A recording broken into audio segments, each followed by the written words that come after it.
অনুষ্ঠানকে এগিয়ে নিয়ে যাব।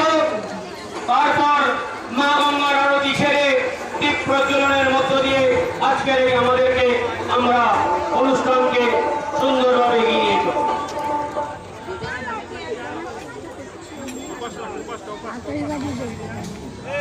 যারা উপস্থিত হয়েছেন তাদের প্রত্যেককে অনুরোধ করবো আপনারা নিচে আসুন, দাঁড়িয়ে থাকবেন যেন নিচে বসবার জায়গা সেই